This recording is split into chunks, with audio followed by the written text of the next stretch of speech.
Hello दोस्तों, तो कैसे हैं आप सभी। मैं उम्मीद करता हूं कि आप सब लोग अच्छे होंगे और अच्छे से आपकी स्टडीज टाइम पे चल रही होगी। जैसा कि अभी आपने देखा है, जीडी का तीसरा जो चेंज वाला नोटिफिकेशन था वो भी आ चुका, बट इतना कुछ नहीं है।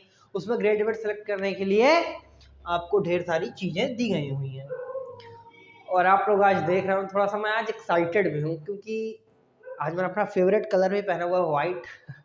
और जब भी मैं थोड़ा सा वाइट पहनता हूँ ना, तो मुझे एक अंदर से ना एक अजीब टाइप का मोटिवेशन मिलता है। पता नहीं क्या है, बट ऐसा कुछ है। तो चलिए, कोई बात नहीं, हम लोग शुरू करते हैं आज की क्लास। तो कल की जो क्लास थी उसमें हमने ढेर सारी चीज़ें देखी थी। आज हम लोग चोल वंश पढ़ने वाले थे। मैंने आपको कल भी कहा था कि आज हम लोग चोल वंश पढ़ने वाले हैं और आपने इस वंश के बारे में कहीं ना कहीं तो बिल्कुल सुना ही होगा। आपने न भगवान शिव की नटराज वाली मूर्ति भी देखी होगी। तो मतलब कहीं ना कहीं ऐसा नहीं है कि आपने इस वंश का नाम इतने टाइम में सुना ना हो, ये तो मैं नहीं मान सकता। तो इसी वंश के शासकों ने ही उस मूर्ति का निर्माण करवाया था और वो बहुत ही ज़्यादा फेमस मूर्ति थी। तो अगर मैं चोल वंश की बात करूं, तो चोल वंश के आपके संस्थापक जो थे वो थे विजयालय, और जो इनकी राजधानी थी वो थी तंजौर। अब चोल वंश की जो संस्थापक थे विजयालय, ये लोग आपके पल्लव वंश जो था, मैंने आपको पढ़ाया था पल्लव वंश के संस्थापक थे आपके सिंह विष्णु, और राजधानी जो थी वो थी क्या कहते कांचीपुरम, आपको याद होगा। तो पल्लव वंश के ही सामंत थे इस वंश के शासक, यानी कि जो इस वंश के फाउंडर थे विजयालय, वो आपके पल्लव वंश जो था उसी के क्या थे, सामंत थे। तो आइए हम लोग शुरू करते हैं आज की क्लास को एक नए मोटिवेशन के साथ और एक नए जुनून के साथ। और किसी की एक बड़ी अच्छी लाइन थी कि उगते सूरज को और दौड़ते हुए घोड़े की फोटो लगाने से सफलता नहीं मिलेगी। सफलता तब मिलेगी जब आप सूर्योदय से पहले जागेंगे और घोड़े जैसे दौड़ेंगे, तब आपको सफलता प्राप्त होगी।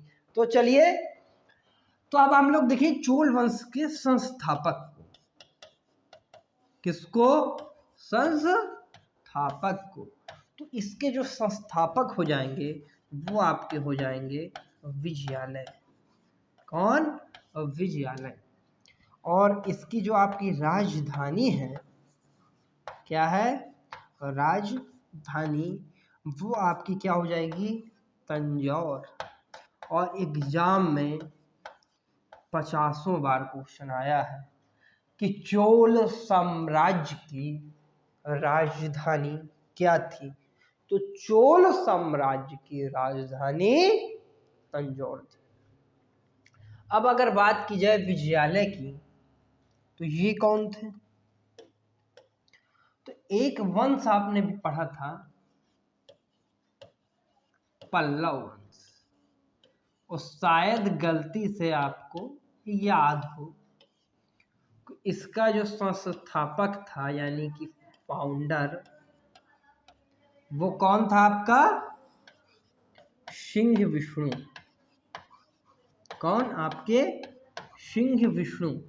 कौन हो जाएंगे, आपके पल्लव वंश के संस्थापक हो जाएंगे।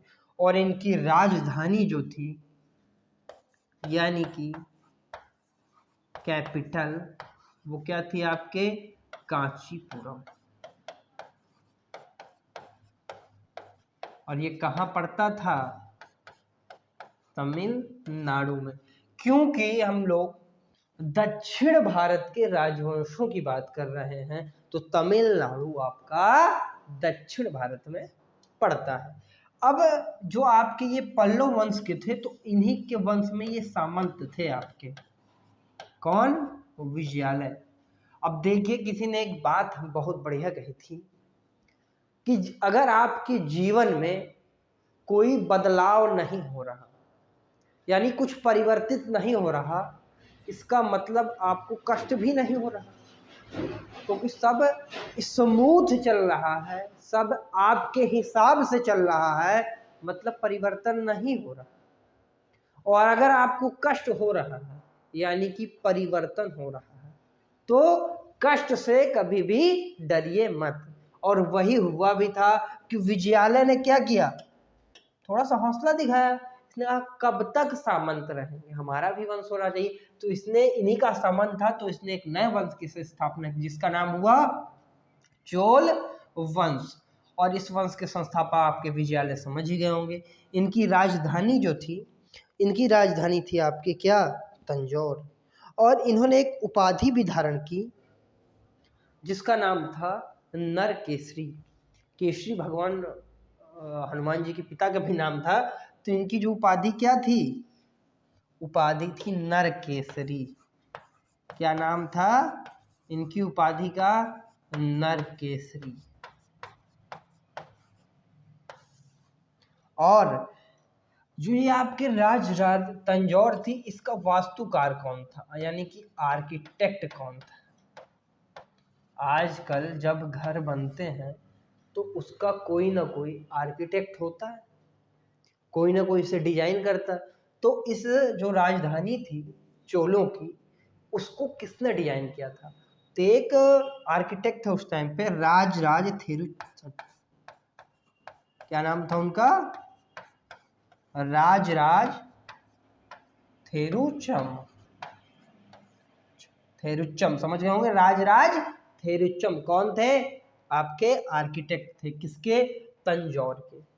अब आप समझ गए होंगे कि विजय, लेकिन ये पूर्ण स्वतंत्र नहीं था विराज, क्योंकि इन्होंने हराया नहीं था संबंध से, इन्होंने एक वंश की स्थापना की। लेकिन इसके बाद जो अगला शासक होता है आदित्य प्रथम। कौन, आदित्य प्रथम। वो क्या करता है कि पल्लव वंश का जो अंतिम शासक मैंने आपको बताया था अपराजित वर्मन, कौन, अपराजित वर्मन, उसको आदित्य प्रथम हरा देता है और हराकर क्या करता है, स्वतंत्र राज्य की स्थापना करता है। कौन, आपके आदित्य प्रथम। और एक उपाधि भी धारण करता है जिसका नाम था कोदंडराम। तो आप ये चीजें समझ गए होंगे। तो आइए हम लोग नेक्स्ट देखते हैं। अब इसके बाद जो शासक होगा आपके विजयालय के बाद, वो आपका हो जाएगा आदित्य प्रथम। और यही इस वंश का पहला पूर्ण स्वतंत्र शासक भी था। कौन था पूर्ण स्वतंत्र शासक की बात की जाए इस वंश के, तो कौन हो जाएगा, आपका आदित्य प्रथम हो जाएगा। क्योंकि इसने एक युद्ध लड़ा किसके खिलाफ, अपराजित वर्मन के खिलाफ। किसके, अपराजित वर्मन। इसका नाम था अपराजित, यानी कि किसी कोई हरा नहीं सकता। लेकिन इसको हराया किसने, आपके आदित्य प्रथम ने। किसको, अपराजित वर्मन को। और इसको हराया तो इसने एक उपाधि धारण की। क्या उपाधि धारण की, कोदंडराम। क्योंकि ये इतना खुश हुआ कि हाँ अब हमारा क्या होगा, पूर्ण शासन होगा, हमारा खुद का राज्य होगा। क्योंकि जिस दिन आप भी किसी एग्जाम में सिलेक्ट हो जाएंगे तो आप भी खुश होंगे कि हाँ आज से हम लोग अपने लाइफ में एक सेटल्ड हैं। क्योंकि मिडिल क्लास जो फैमिली होती है जहाँ से हम लोग बिलोंग करते हैं, तो उसमें सरकारी नौकरी ना एक बहुत बड़ा इंपॉर्टेंट फैक्टर रोल प्ले करती है। मतलब सरकारी नौकरी हमारे लिए पता क्या ना, सब कुछ है हमारे लिए। सरकारी नौकरी नौकरी नहीं है, क्या है, सब कुछ हमारा जीने का क्या है, साधन है। तो वही हुआ कि जब हम लोगों को नौकरी मिलेगी तो क्या होंगे, खुश होंगे ना। तो वही हुआ कि जब आदित्य प्रथम ने अपराजित वर्मन को हराया तो खुश हुआ, क्योंकि पहला पूर्ण स्वतंत्र शासक भी ये हो गया। तो इसने एक उपाधि धारण की आपकी, उस उपाधि का नाम था आपके कोदंडराम। इसके बाद जो अगला शासक होगा वो होगा परांतक प्रथम। किसके बाद, आपके आपके आदित्य प्रथम के बाद जो अगला शासक होगा वो हो जाएगा परांतक प्रथम। और परांतक जो प्रथम था, इसके समय कई घटनाएं हुई। एक तो इसका एक राष्ट्रकूट शासक था, आपको याद हो, कृष्ण तृतीय। किस वंश का, राष्ट्रकूट वंश का। और राष्ट्रकूट वंश के जो संस्थापक थे कौन थे, दंती दुर्ग। और राजधानी मनकिर या फिर मान्यखेत। चीजें आप लोग रिवाइज करते रहा करिए, क्योंकि प्रैक्टिस का ही गेम है।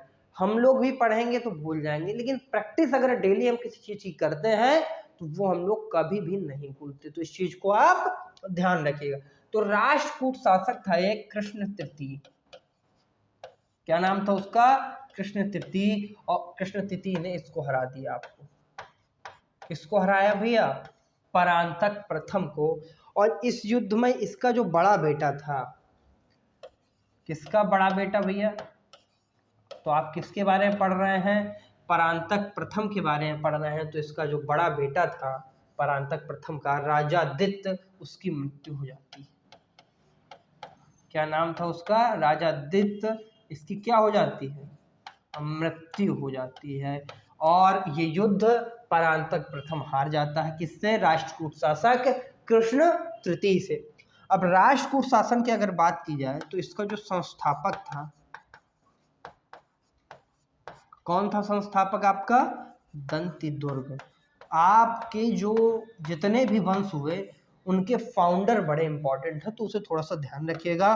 और उनकी राजधानी भी, क्योंकि यही मेनली एग्जाम में आपसे पूछे भी जाते हैं। और जो राजधानी थी वो थी मनकिर या फिर मानखेत। दोनों में से जो ऑप्शन आपको एग्जाम में दिखे, आपको आंख बंद करके क्या करना है? इस पे टिक लगा देना है कि हाँ यही है। अब अगर बात की जाए तो ये जो आपका था कौन? परांतक प्रथम, इसके हमें जानकारी कहाँ से मिलती है कि ये मतलब इसमें हार गया था? इसका स्रोत क्या है? तो एक अभिलेख था जो इसके समय का था, उत्तर मेरूर अभिलेख। क्या नाम था उसका? उत्तर मेरूर अभिलेख, जिससे हमें ये पता चलता है। और जो ये युद्ध हुआ था इसका नाम क्या था भैया? तो इस युद्ध को इतिहास में तक्कोलम के युद्ध के नाम से जाना जाता है। किस नाम से भैया? तो ये जो आपका युद्ध हुआ था उसका नाम था तक्कोलम का युद्ध। और तक्कोलम के युद्ध में आपके क्या हुआ कि राष्ट्रकूट शासक कृष्ण तृतीय ने परांतक प्रथम को क्या किया? हरा दिया, जिसमें इसके बड़े पुत्र राजादित्य की मृत्यु हो जाती है और परांतक प्रथम इस युद्ध को हार जाता है।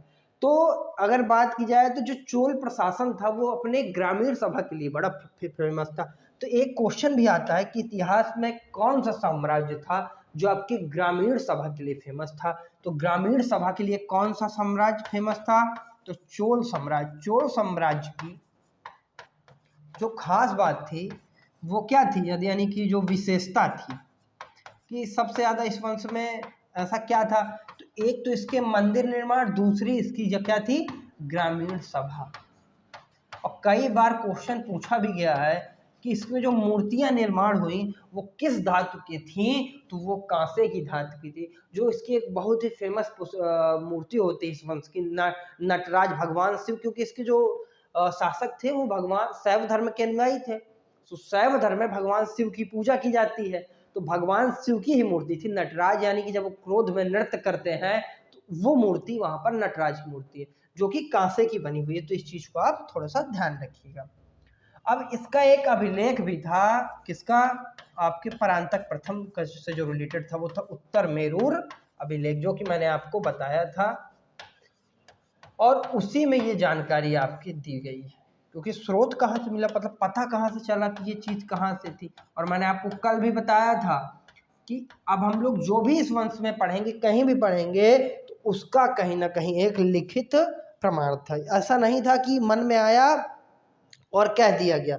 तो उन जितने भी उस समय की घटनाएं थी उन सब का एक क्या था? लिखित रूप मिलेगा हम लोग को। अब इसके बाद हम लोग जो पढ़ेंगे वो हम लोग पढ़ेंगे राज प्रथम की। और राज प्रथम हमारे एग्जाम के पॉइंट ऑफ व्यू से भैया बहुत इंपॉर्टेंट है। इससे बहुत क्वेश्चन हमको एग्जाम में मिलेंगे और ये समझिए संजीवनी है हमारे एग्जाम के लिए इस वंश में। जैसे आप लोग समझते हैं ना कि ये घी है, समझिए दूध के मट्ठे को छोड़ने के बाद इस वंश में बाकी सब मट्ठा, ये और इसके बाद जो अगला शासक है राजेंद्र प्रथम, वो हमारे लिए घी है, क्योंकि इन्हीं से सबसे ज्यादा जो क्वेश्चन बनते हैं वो इन्हीं से बनते हैं। क्योंकि राज प्रथम ने एक मंदिर का निर्माण करवाया था, राजराजेश्वर मंदिर या फिर बृहदेश्वर मंदिर, जो कि भगवान शिव का था।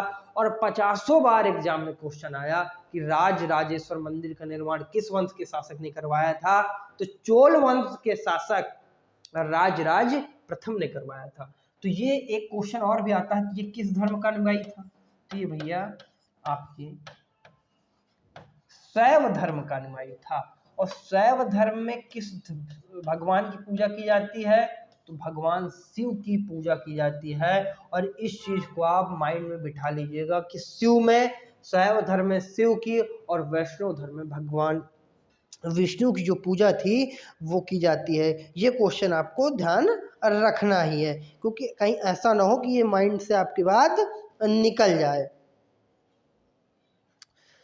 अब अगर बात की जाए राजराज प्रथम की, तो ये एक बहुत ही महत्वाकांक्षी शासक था। मैंने आपको बताया भी था कि ये महान शासक भी था इस वंश को, और ये बहुत ही इंपॉर्टेंट भी है हमारे एग्जाम के पॉइंट ऑफ व्यू से। कौन? राजराज प्रथम। तो राजराज प्रथम जो था ना, इसने क्या किया, इसने श्रीलंका पे अटैक मार दिया। इसने सोचा कि यहाँ तो सब लोगों ने किया, तो हम ऐसा चलते हैं कि इस देश से बाहर चलते, श्रीलंका चलते। भगवान राम गए थे पहले, अब जाएंगे हम। तो ये भैया सीधा, ये जो आपका रसगुल्ला था राजराज प्रथम, ये कहाँ पहुंचा, इसने सीधा अटैक कर दिया। कहाँ पर? श्रीलंका में। और श्रीलंका में इसने कई छोटे छोटे साम्राज्यों को जीत लिया, और इसने वहां पर एक नए प्रांत की स्थापना की, जिसका नाम आपका हो जाएगा मुकडी-चोलपुरम। एक क्वेश्चन यहां से और बनता है कि ऐसा कौन सा शासक हुआ चोल वंश में जिसने आपके श्रीलंका में आक्रमण किया था, तो उस शासक का नाम था राजराज प्रथम, जिसने श्रीलंका के राजा महिम को हरा के क्या किया था, वहां पर श्रीलंका का शासक क्या था, तो महिम। कौन था? महिम था। और इसको हरा के क्या किया, वहां पर एक प्रांत की स्थापना की। किसकी? प्रांत की। और उस प्रांत का क्या नाम था? उस प्रांत का नाम था मुकडी-चोलपुरम। तो आप समझ गए होंगे कि श्रीलंका में से कई छोटे छोटे एरियो को जीत लिया। अब इसने कहा छोटे छोटे एरियो को जीता है तो अलग अलग नाम, दिक्कत होगी, मुझे कंट्रोल करने में भी प्रॉब्लम आएगी। तो इसने सबको मिलाकर इस भाई साहब ने एक माइंड दौड़ाया और एक नया प्रांत बना दिया, जिसका नाम रखा मुकडी-चोलपुरम रखा। और इसी ने, आपको मैंने पहले भी बताया था कि एक मंदिर का निर्माण करवाया था, जिसका नाम था राजराजेश्वर कहिए या फिर बृहदेश्वर कहिए। बृहदेश्वर मंदिर का निर्माण करवाया, जो कि आपके एग्जाम के पॉइंट ऑफ व्यू से मोस्ट इंपॉर्टेंट क्वेश्चन है। ये आप समझिए कि आप कोई भी एग्जाम दीजिए, किसी न किसी शिफ्ट में आपको इस क्वेश्चन को रखा आप जरूर पाएंगे। ऐसा नहीं होगा कि इस वंश से कोई ना कोई क्वेश्चन ना आए, ऐसा तो हो ही नहीं सकता, कहीं ना कहीं क्वेश्चन आपको जरूर मिलेगा। अब मंदिर किन भगवान का था, तो भगवान शिव का था, इस बात का ध्यान रखिएगा, क्योंकि मैंने आपको बताया भी था कि किस धर्म का अनुयायी था, तो ये आपके शैव धर्म का अनुयायी था। तो इसने क्या किया भैया, तंजौर में इस मंदिर का निर्माण करवाया। और तंजौर कहाँ पड़ता है? तमिलनाडु में ही पड़ता है, और तंजौर ही इनकी राजधानी थी। तो कई बार क्वेश्चन ये पूछा गया कि राजराजेश्वर का जो मंदिर था ये कहाँ पर स्थित था, तो ये जो मंदिर था भैया आपका तंजौर में स्थित है। तंजौर कहाँ पड़ता है? तमिलनाडु में। और एक क्वेश्चन एग्जामिनर ऐसे उठाता है कि राजराजेश्वर का मंदिर कहाँ है, तो आपको सिर्फ सीधा कहना है कि तंजौर में। किस वंश के शासक ने इस मंदिर का निर्माण करवाया? चोल वंश के शासक। नाम क्या है उनका? राजराज प्रथम नाम है। अब इसके बाद हम जिसकी बात करेंगे वो उसी के समय में इस वंश का सर्वाधिक विस्तार हुआ, और उसे पंडित चोल के नाम से भी जानते हैं। यानी कि अब हम बात करने वाले हैं, आप समझ गए होंगे, राजेंद्र प्रथम की। अब जैसे कि आपके डॉक्टर राजेंद्र प्रथम क्या थे? राष्ट्रपति थे। उसी प्रकार इनके नाम में भी क्या है? राजेंद्र प्रथम है। और इनकी एक उपाधि थी, या फिर इनको पंडित चोल के नाम से भी जानते थे। किस नाम से जानते थे? पंडित चोल के नाम से। इन्हीं के समय इस वंश का सर्वाधिक विस्तार भी हुआ। किसके समय? आपके राजेंद्र प्रथम के समय।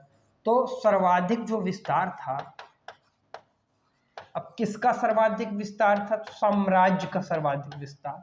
और कौन था साम्राज्य का? चोल साम्राज्य का, क्योंकि ये चोलों के ही तो शासक थे। तो चोल साम्राज्य का जो सर्वाधिक विस्तार हुआ वो किसके समय हुआ? राजेंद्र प्रथम से। अब आगे जब हम लोग पाल वंश के बारे में पढ़ेंगे तो उससे रिलेटेड यहाँ पर एक जानकारी मिलती है कि पाल वंश का एक शासक था महिपाल। क्या नाम था भैया इसका? पाल वंश का जो संस्थापक था उसका नाम था महिपाल। और उसको किसने हरा दिया था? इसने हरा दिया था। और ये पाल वंश कहाँ पड़ता था आपका? ये पड़ता था बंगाल में, जहां पर आपकी दीदी का शासन है, खेला होबे। आपको कुछ याद आ रहा होगा तो हाँ, तो खेला होबे जहां का था वहीं भैया खेला हो गया। खेला किसने किया? आपके राजेंद्र प्रथम ने किया। और महिपाल को इसने हरा दिया। किसने हरा दिया भैया? आपके राजेंद्र प्रथम ने। और बंगाल पर किसका शासन हो गया? राजेंद्र प्रथम का शासन हो गया। और इसने एक बड़ा ही इंपॉर्टेंट काम किया था। इसने क्या किया था? इसने बंगाल की खाड़ी को झील में परिवर्तित कर दिया था। आप देखें जैसे ये हो गया आपका, अब ये देखिए बंगाल की खाड़ी कहाँ है? यहाँ पर है बंगाल की खाड़ी। ये हो गई आपकी बंगाल की खाड़ी और ये हो गई अरब सागर। यही है ना दोनों। अगर आपने कभी इंडिया का मैप, ये कहाँ से बने हैं? तो यहाँ पर नीचे आपका हो जाता है हिंद महासागर। तो हिंद महासागर, अब देखिए ये वाला एरिया हो गया धरातल वाला, तो ये यहाँ से दो भागों में डिवाइड हो जाता है। एक हो जाता है आपको बंगाल की खाड़ी कहलाता है, दूसरा क्या कहलाता है? अरब सागर कहलाता है। तो ये जो बंगाल की खाड़ी है, इसको बंगाल की खाड़ी को आपके राजेंद्र प्रथम ने झील में परिवर्तित कर दिया था। तो कई बार क्वेश्चन पूछा गया कि बंगाल की खाड़ी को किस शासक ने झील में परिवर्तित कर दिया था? तो राजेंद्र प्रथम ने कर दिया था। तो क्या कर दिया था भैया इसने? बंगाल की खाड़ी को झील में परिवर्तित कर दिया था। और ये क्वेश्चन इंपॉर्टेंट भी है क्योंकि भैया नॉर्मल बात थोड़ी ना था कि इतनी बड़ी खाड़ी को झील में परिवर्तित कर दिया इसने। और इसने एक तालाब भी बसाया। मतलब इस मैंने आपको पहले ही बताया था कि ये दो शासक ही हमारे एग्जाम के पॉइंट ऑफ व्यू से मोस्ट इम्पॉर्टेंट शासक है, तो इसको आप ध्यान रखिएगा। तो इसने एक वो क्या बताया, सॉरी, तालाब की स्थापना की और इसकी राजधानी भी इसने थोड़ा सा बदली और इसने उपाधि भी ग्रहण की, क्योंकि मतलब ये प्रतापी शासक था तो इसने कई चीजें अपने हिसाब से बदली।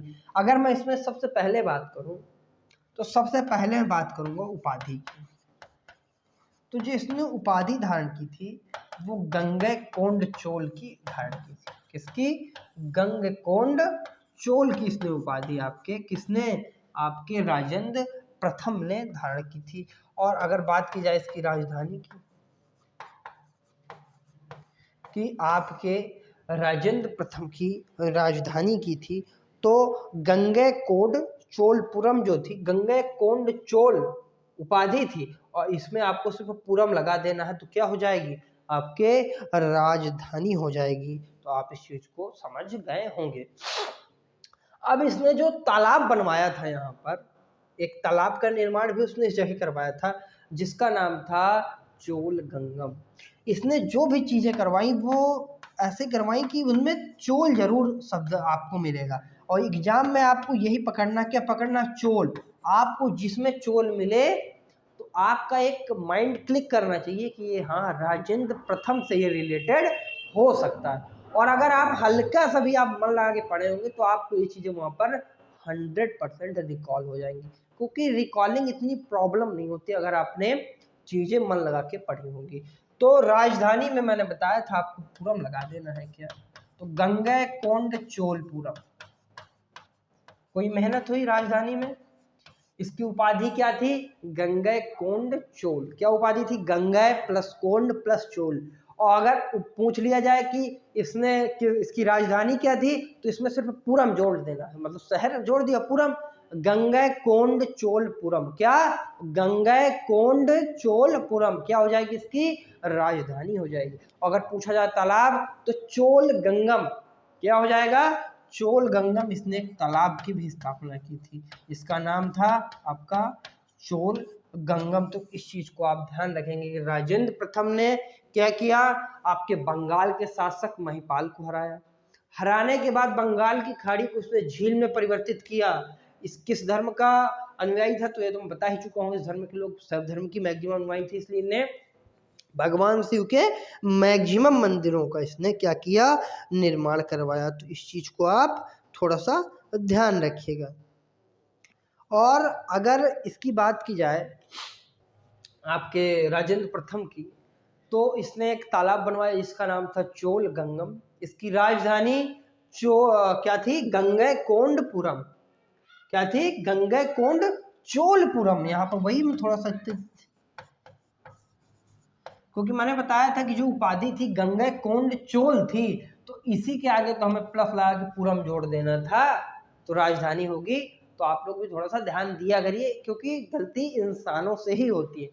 तो जो इसकी राजधानी थी वो थी गंगैकोंड चोलपुरम, और इसकी उपाधि गंगैकोंड चोल। यानी कि आप ये चीजें सारी समझ गई हो। अगर चोल वंश के अंतिम शासक की बात की जाए, किसके, तो जो चोल वंश का अंतिम शासक था वो कौन था आपका, तो जिसके समय सर्वाधिक विस्तार हुआ उसी में 2 जोड़ देना है। तो किसके समय सर्वाधिक विस्तार हो गया, और राजेंद्र प्रथम के समय। अब प्रथम में 2 जोड़ेंगे तो क्या हो जाएगा, तृतीय हो जाएगा। तो चोल वंश का अंतिम शासक राजेंद्र तृतीय हो जाएंगे। आप चोल वंश, मुझे उम्मीद है पूर्णतः आपको अच्छे से समझ में आ गया होगा कि कितने शासक हुए, क्या क्या निर्माण इन्होंने करवाया। अब हम लोग इसके बाद पढ़ेंगे चोल साम्राज्य की। देखिए होगा क्या कि इस साम्राज्य में थोड़ा सा कुछ अच्छी चीजें भी थी। तो जैसा हम लोगों ने पढ़ा था मौर्य साम्राज्य की जो कार्य विधि थी, प्रशासन था, तो वो हम लोग पढ़े थे। तो उसी तरह हम लोग चोल साम्राज्य के बारे में भी पढ़े थे। मुझे पता नहीं क्या हो गया, ये जो वायर होती है ना, जो मैं क्लास लेने आता हूँ तो डेली पहनने मतलब फंसी जाती है। ऐसा होता नहीं, कभी कभी 2 बार पता नहीं इस वायर का ऐसा क्या है कि क्लास के बीच में ऐसा होता ही नहीं कि 1-2 बार पैर मेरे अब फंस ना जाए। चलिए ठीक है, कुछ नहीं। तो अब हम लोग क्या नया देखेंगे, अब हम लोग जो पढ़ेंगे वो पढ़ेंगे चोल प्रशासन के बारे में पढ़ेंगे। इसके बारे में, चोल प्रशासक के बारे में। तो आइए हम लोग देखते हैं। अब मैंने आपको, अगर बीच में आपने ध्यान दिया हो, तो मैंने आपको एक पॉइंट बताया था, क्या, कि जो भगवान नटराज की मूर्ति थी, किनकी, नटराज की मूर्ति, तो ये किसके समय बनी, आपके चोलों के समय बनी, और ये इस समय की सबसे फेमस मूर्ति थी। तो इस पे थोड़ा सा स्टार लगा के इसको नोट कर लीजिए, किसकी, भगवान शिव की नटराज मुद्रा मूर्ति। और ये किससे बनी थी, तो कांसे से बनी थी। किससे, कांसे से। और इस समय जितनी भी मूर्तियां बनी मैक्सिमम, वो सब किसकी थी, कांसे की मूर्ति थी। और ये थी कहाँ, ये तो मैं आपको बता ही चुका हूँ। इनकी जो राजधानी थी चोलों की, क्या थी राजधानी, तंजौर, वहीं पर थी। अब आगे अगर हम देखें तो इसमें 2 जगह, क्योंकि ये थोड़ा सा हिंदू धर्म से रिलेटेड था, तो हिंदू में वैष्णव और शैव दोनों आते हैं। तो जैसे पहले बात की, जो लोग भगवान विष्णु के उपासक थे,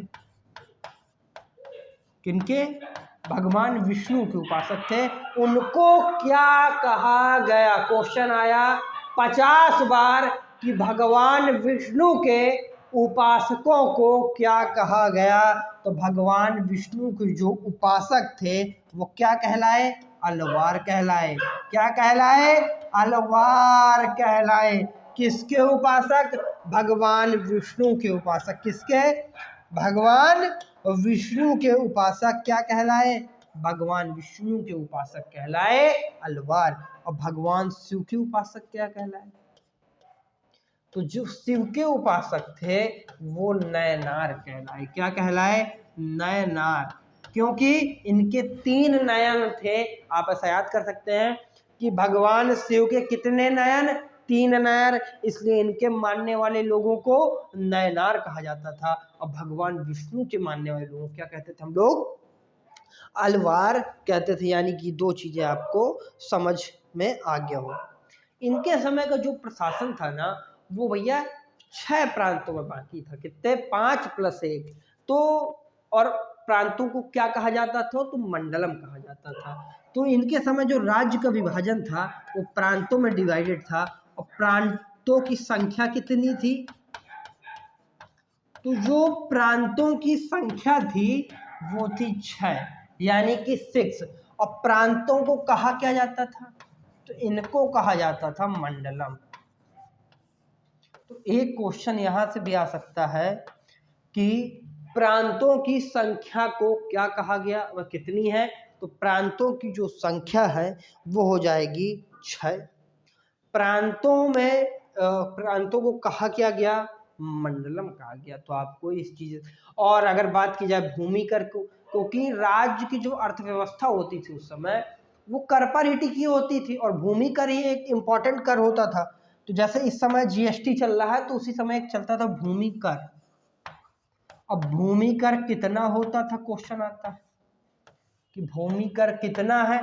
तो भूमि कर भूमि की उपज का 1/3 होता था, यानी कि अगर 90 रुपए है तो 30% वहां चला जाएगा। कहाँ का भैया? आपका उपज का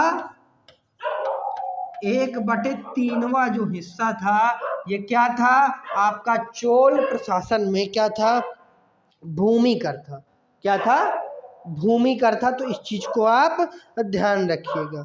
इनके समय बंदरगाह भी हुआ। उच्च अधिकारियों क्या क्या कहते हैं? कई बार क्वेश्चन पूछा गया। तो जो उच्च अधिकारी थे उनको कहा गया पेरुंदरम, और जो निम्न अधिकारी थे उन्हें कहा गया सेरुंदन। तो पेरुंदरम और सेरुंदन, पेरुंदरम उसमें माँ है, और जबकि निम्न वाले में सेरुंदन है। क्या है? सेरुंदन। तो अधिकारियों की अगर बात की जाए, किनकी बात की जाए? अधिकारियों की। तो जो उच्च अधिकारी होते थे, कौन से? उच्च, उन्हें कहते थे सेरुंदन। क्या कहते थे भैया? सेरुंदन। और जो निम्न थे वो कहलाते थे जो निम्न थे वो कहलाते थे सेरुंदन, और जो उच्च थे वो कहलाते थे पेरुंदरम। तो जो आपके उच्च वाले हम लोग देख रहे थे तो वो क्या हो जाएंगे? पेरुंदरम। किनको कहा जाता था? उच्च अधिकारियों को। और निम्न अधिकारियों को क्या कहा जाता था? उच्च में मान लीजिए जैसे इस समय हमारे यहाँ प्रधानमंत्री हो गया, मुख्यमंत्री हो गया, आईएएस हो गया, ये सब क्या है? मुख्य लोग है ना। और निम्न में कौन हो जाएंगे? आपके जैसे छोटे मोटे लेखपाल, पटवारी वगैरह, ये सब आपके निम्न वाले में आ जाएंगे। तो उच्च अधिकारियों को उस समय कहा जाता था पेरुंदरम, और निम्न को सेरुंदन। तो निम्न अधिकारी क्या कहलाते थे? सेरुंदन कहलाते थे। क्या कहलाते थे? सेरुंदन। और जबकि उच्च वाले पेरुंदरम, सेरुंदरन और सेरुंदन। आपको ये चीजें कंप्लीटली समझ में आ गई होंगी। अगर इसके बाद बात की जाए तो यहाँ पर एक बंदरगाह भी है जिसका नाम था कावेरी पट्टनम, जो कि क्योंकि ये तमिलनाडु जो है, आप अगर देखेंगे तो समुद्र तट से लगा हुआ है, वहां पे ज्यादा दूर वहां से समुद्र तट है नहीं। तो जो कावेरी पट्टनम था वो क्या था? वो यहाँ का इनका प्रमुख बंदरगाह था। क्या था? तो चोल साम्राज्य का प्रमुख बंदरगाह क्या हो जाएगा आपका? कावेरी पट्टनम हो जाएगा। जैसे आपने जब हड़प्पा सभ्यता पढ़ी तो उसमें लोथल इनका क्या था? एक प्रमुख बंदरगाह था। किसका भैया प्रमुख बंदरगाह था? आपके सिंधु सभ्यता वाले लोगों को। तो आप इस चीज को ध्यान रखिएगा। इनके यहाँ जो सोने के सिक्के होते थे उनको सोने के सिक्के नहीं ये लोग कहते थे, ये लोग उसको कहते थे कलंजू। क्या कहते थे? कलंजू। और कई चीजें थी जैसे सेरुंदरम, सॉरी ये आपका इसे थोड़ा कंप्लीट, मैंने आपको बताया था कि इसमें लास्ट में माँ है और इसमें लास्ट में ना है, ज़्यादा कुछ अंतर नहीं है। क्योंकि अगर आप देखेंगे उच्च अधिकारियों को कहते थे पेरुंदरम और निम्न अधिकारियों को कहते थे सेरुंदरन। क्या कहते थे? सेरुंदरन। प्रमुख बंदरगाह कावेरी पट्टनम। अगर इसमें आगे बात की जाए तो जो सोने के सिक्के थे वो क्या कहलाते थे? क्या सोने के सिक्के क्या कहलाते थे? तो जो आपके भैया सोने के सिक्के थे वो कहलाते थे कलंजू। क्या कहलाते थे? कौन? कलंजू। अगर बात की जाए सबसे ज्यादा सोने के सिक्के किसने जारी किए? तो सबसे ज्यादा सोने के सिक्के आपके गुप्तों ने जारी किए। किसने? गुप्तों ने। सबसे क्वेश्चन कई बार पूछा गया, मैंने आपको पढ़ाया भी था गुप्तों में कि सबसे ज्यादा सोने के सिक्के किसने जारी किए? तो आपके गुप्त वंश ने जारी किए। किसने जारी किए? गुप्त और वंश ने जारी किए। लेकिन अगर बात की जाए कि सबसे ज्यादा शुद्ध सोने के सिक्के किसने जारी किए, तो वो कुषाण वंश ने। किसने? सबसे ज्यादा शुद्ध सोने के सिक्के किसने जारी किए थे? आपके कुषाण वंश ने। और एक लास्ट पॉइंट है इसका कि ब्राह्मणों को जो देने के लिए भूमि होती थी वो क्या कहलाती थी? वो कहलाती थी इसमें ब्रह्मदेव। और ये किसके लिए होती थी? ब्राह्मणों को देने योग्य भूमि थी। तो आप लोग समझ गए होंगे। और आज की क्लास है, और वही मैं आपको बता भी रहा था कि ये जो ब्रह्मदेव थी ये क्या थी आपके? ये ब्राह्मणों को देने योग्य भूमि थी। और अगर बात की जाए इसके अलावा कि उस समय जो सड़कें थी उनकी देखभाल के लिए एक समिति थी। उस समिति का नाम क्या था? जो सड़कों की देखभाल करती थी। तो जो समिति सड़कों की देखभाल करती थी उसका नाम था बागान समिति। क्या नाम था? बागान समिति। बागान से आप ये ना समझिएगा कि बगीचे की देखभाल के लिए नहीं थे, वो थी सड़कों की देखभाल के लिए। तो सड़कों की देखभाल के लिए जो समिति का नाम था उसका नाम क्या था? बागान समिति। और आपका चोल जो साम्राज्य का प्रशासन था वो यही समाप्त होता है। चोल प्रशासन में कलंजु किसे कहा जाता था? सोने के सिक्के को। ब्रह्मदेव किसे कहा जाता था? ब्राह्मणों को जो भूमि दी जाती थी। बागान समिति किसके लिए थी? तो सड़कों की देखभाल के लिए थी। चोल साम्राज्य का संस्थापक कौन माना गया? आपका विजयालय माना गया। राजधानी तंजौर मानी गई। और ये चोल साम्राज्य का जो संस्थापक थे कौन थे? तो ये लगा आपके पल्लवों के क्या थे? सामंत थे। पहला जो इसका सबसे प्रतापी शासक हुआ जिसके समय सबसे ज्यादा विस्तार हुआ वो कौन था? राजेंद्र प्रथम था। उसका और नाम किस नाम से जानते थे? तो पंडित चोल के नाम से जानते थे। उसने क्या किया? महिपाल को हराया जो कि बंगाल का शासक था। कहाँ का शासक था? बंगाल का शासक था। और हराया ही उसके बाद बंगाल की खाड़ी को झील में परिवर्तित कर दिया। एक चोल गंगम नामक तालाब भी इसने बनवाया था। चोल गंगैपुरम नामक समझे, सॉरी क्या कर रहा हूँ, मेरे माइंड से अचानक बात निकली, लेकिन मैंने आपको दिखाया भी था ऊपर कि ये जो आपका था क्या नाम था इसका?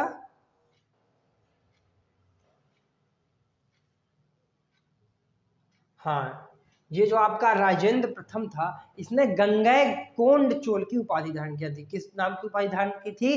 गंगैकोंड चोल की। और इसकी राजधानी का नाम था गंगैकोंड चोलपुरम। गंगैकोंड चोल में पुरम ऐड कर दिया गया था जो कि इसकी राजधानी थी। तो आप लोग समझ गए होंगे कि ये जो सारा आपका था पाल वंश, सॉरी कहते हैं चोल वंश, यही समाप्त हो जाता है। चोल वंश का अंतिम शासक मैंने आपको बताया ही था कि राजेंद्र प्रथम में आप क्या करेंगे? 2 और ऐड कर देंगे तो क्या हो जाएंगे? राजेंद्र तृतीय हो जाएगा।